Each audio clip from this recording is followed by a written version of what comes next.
Red టీవీలో మీ వ్యాపార ప్రకటనల కోసం ఈ నంబర్ ని సంప్రదించండి 6281747728. సార్ ఇటు కాంగ్రెస్ ఏం ఆరోపిస్తుందంటే ఇది బీజేపీ బీఆర్ఎస్ ఆడుతున్న డ్రామా, ఎప్పుడు అరెస్ట్ చేయాల్సింది కవిత గారిని ఎలక్షన్స్ టైంలో అరెస్ట్ చేస్తుంది, వీళ్ళు జస్ట్ ఒక డ్రామా ఆడుతున్న వాళ్ళు ఆరోపిస్తున్నారు. దొంగ దొంగ ఇదిగో దొంగ దొంగ అన్నట్టు దెయ్యాల వేదాలలో దొంగే ఇదిగో దొంగ అన్నట్టు ఉంటుంది. వాళ్ళు చేస్తున్న దౌర్భాగ్యం. వాళ్ళు అరెస్ట్ చేయకపోతేనేమో ఎందుకు అరెస్ట్ చేయలేదు అని ఇన్నాళ్ళు గొడవ చేశారు. అరెస్ట్ చేస్తేనేమో ఇప్పుడు డ్రామా అంటారు. ఇవి వాళ్ళ బీజేపీ వాళ్ళు కుమ్మక్కయ్యారని తేడా తెల్లగా తెలుస్తుంది. కుమ్మక్కయ్యే ప్రాంతీయ పార్టీని అణచాలి, బీఆర్ఎస్ అణచేయాలి, తమిళనాడులో డిఎంకేని అణచేయాలి, దీంట్లో మమతా బెనర్జీని అణచేయాలి. చూస్తున్నాం కదా ఎక్కడ ప్రాంతీయ పార్టీ యొక్క వెలుగుతుందో, ప్రాంతీయ పార్టీ ఎదుగుతుందో, ప్రజల మధ్య మంచి మన్ననలు పొందుతుందో దాన్ని అణిచేయటం, దాన్ని తొక్కేయటం, రకరకాల ఉపయోగించి వాళ్ళ అన్ని సంస్థలను ఉపయోగించి చేయటం చేస్తున్నారు. ఇది ఎంతకాలం సాగుద్ది చూద్దాం. సాగినంతకాలం సాగుద్ది. అన్నీ శాశ్వతం కాదు కదా. ఒక మోడీ బొమ్మ చూపించేసేసి ఎన్నాళ్ళు డ్రామా చేయగలరు? 10 ఏళ్ళు నడిపారు. చూస్తారు కదా రేపు రాబోయే దీంట్లో మోడీ బొమ్మ చూపించి వీళ్ళు ఆడించే నాటకం ఎంతవరకు సాగుద్దో ఖచ్చితంగా ప్రజలు అప్రమత్తం అవుతున్నారు. ఈ దాష్టికమైన రాజకీయం, నువ్వు నా దగ్గరికి వస్తే నువ్వు పవిత్రుడివి, నువ్వు నాకు ఎదురు నిలబడితే నిన్ను మా సంస్థలన్నీ ఉపయోగించి నేను లోపల పెడతాం, ఇది జరుగుతుంది. సుజనా చౌదరి ఏమయ్యాడు, అజిత్ పవార్ ఏమయ్యాడు, విశ్వశర్మ ఏమయ్యాడు? మీ పార్టీలో అంటే మీ పార్టీలో అంతవరకు మీరే ఛార్జ్ షీట్లు పెడతారు, మీరే 100 రిపోర్ట్లు పెడతారు, మీ పార్టీలోకి చేరగానే ఆగిపోద్ది. రేవంత్ రెడ్డి కేసు ఆగిపోద్ది. అది మీ కుమ్మకు అర్థమవుతుంది కదా. మరి నిజమైతే రేవంత్ రెడ్డి కేసు ఇన్నాళ్ళు ఎందుకు రావాలి, ఇప్పటికీ ఎందుకు రాదు? ఏ కేంద్రం దాని మీద ఎందుకు అంత డైరెక్ట్గా, అంతకన్నా డైరెక్ట్గా దొరికాడు, డబ్బులతోటి క్యాష్ తోటి డైరెక్ట్గా దొరికాడు కెమెరా. దొరికిన అతని మీద ఇంతవరకు లేదు. ఇక్కడ ఏమీ లేదు. మొన్నటిదాకా అనుమానితురాలు, మొన్నటిదాకా సాక్ష్యం, ఫస్ట్ సాక్ష్యం, ఆ తర్వాత అనుమానితురాలు మార్చారు, ఇప్పుడు నిందితురాలు అంటున్నారు. 2.5 ఏళ్ళుగా ఈ డ్రామా అక్కడేమో 2.5 ఏళ్ళైనా కదలికి కూడా లేదు.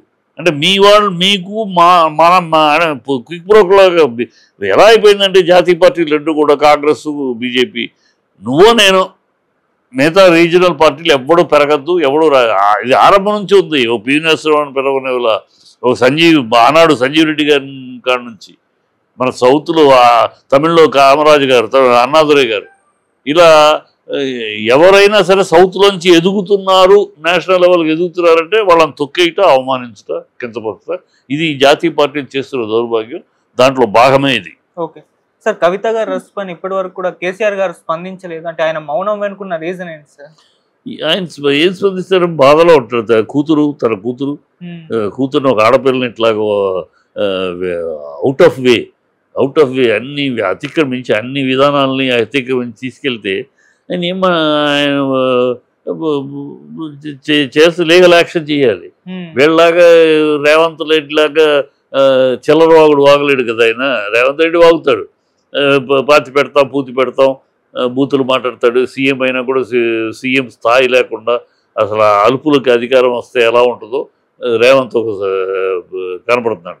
అలుపులకు అధికారం వస్తే వాళ్ళ భాష ఎలా ఉంటుంది, వాళ్ళ మాటలు ఎలా ఉంటాయి అనేది రేవంత్ ప్రత్యక్ష నిదర్శనం. అలాగే ఈయన మాట్లాడలేడు కదా.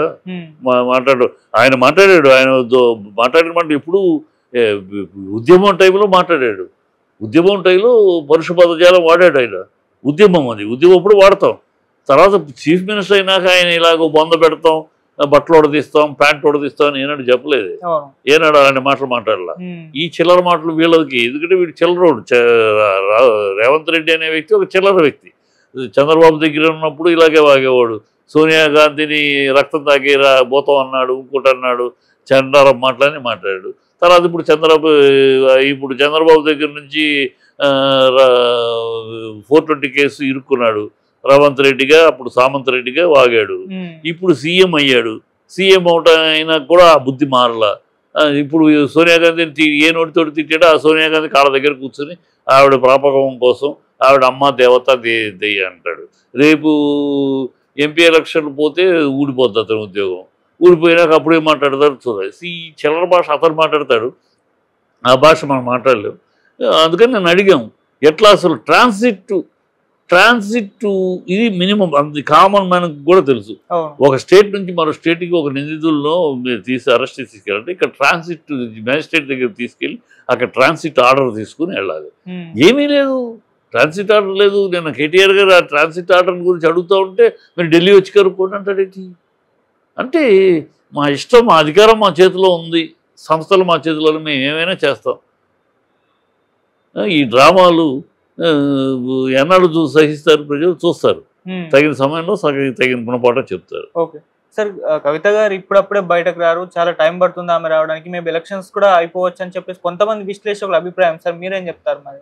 వాళ్ళు అదే ఇప్పుడు సిసోడియాని ఈ కేసులో అరెస్ట్ చేసిన వాళ్ళు ఎవరు బయటికి రాల. అవును, అరెస్ట్ చేసిన వాళ్ళందరినీ ఇలాగ ఏదో దీని మీద నెపం పెట్టి అదిగో ఇప్పుడు ఒక దొంగ అరెస్ట్ అయ్యాడు. ఆ దొంగ ఇచ్చే ఇది అప్రూవల్ అయిపోయాడు. అప్రూవల్ అయిపోయి వాడు ఇచ్చేది ఎట్లా నీకు యాక్సెప్టబుల్ అవుద్ది? వాడి నుంచి వాడు తప్పించుకోవటానికి నేను కాదు దొంగ, ఆడు దొంగ అని చెప్తాడు. అది ఎట్లా నిజం? నువ్వు ఎట్లా దాన్ని తీసుకుంటావు? ఈ అప్రూవల్ అయ్యారు, వాళ్ళు అయ్యో చెప్పారు కనుక మేము అరెస్ట్ చేస్తున్నాం అనేవన్నీ ఒక డొల్ల విధానం.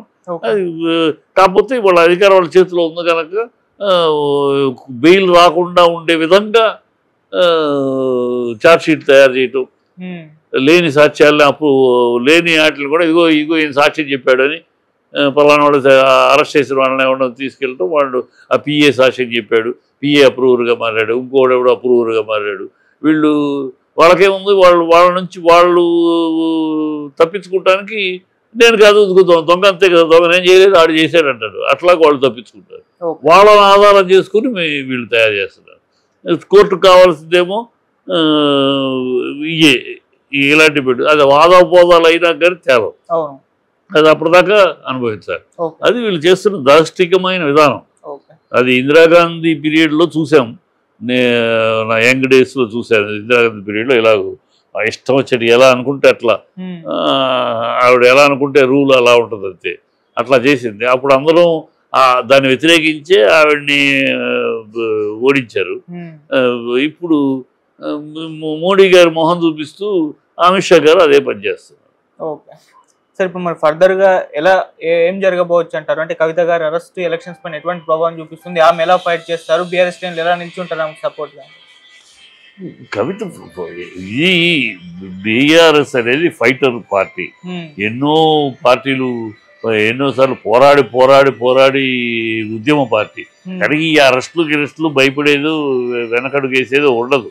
కానీ దాని గురించి అవసరం లేదు, దాని గురించి కంగారు పడాల్సిందే లేదు.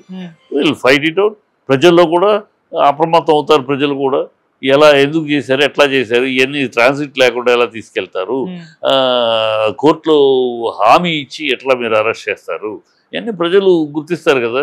ఇవాళ కోర్టులో కూడా నా ఉద్దేశంలో కోర్టులో కూడా డెఫినెట్గా the wisdom of the judge, I hope the judge ఖచ్చితంగా ప్రశ్నించాలి, ప్రశ్నిస్తారని కోరుకుంటున్నా. ఎట్లా మీరు ట్రాన్సిట్ తీసుకున్నారా అడుగుతారు ఖచ్చితంగా. వీళ్ళు తీసుకోలేదు, ట్రాన్సిట్ తీసుకోకుండా మీరు ఎలా స్టేట్ దాటి తీసుకొచ్చారు అని అడుగుతాడు. ఖచ్చితంగా మీరు హామీ ఇచ్చారు కదా, మరి ఎందుకు చేశారు అని అడుగుతాడు. అడిగినప్పుడు వీళ్ళ సమాధానం ఏంటి, కోర్టు విజ్డమ్ ఎలా ఉంటుంది చూడాలి. కోర్టు నా ఉద్దేశంలో కోర్టు విజ్డమ్ తోటి ఇమ్మీడియట్గా within minutes, within hours release her she will be available for interrogation. ఇంట్లో ఉంటుంది, మీరు ఇంటికి వచ్చి తీసుకోండి. She will be available in Delhi if necessary. అంతేగాని you cannot put her in jail అని చెప్పాలని చెప్తారని నాకు ఆశిస్తున్నాను. Okay sir, thank you so much sir. Thank you.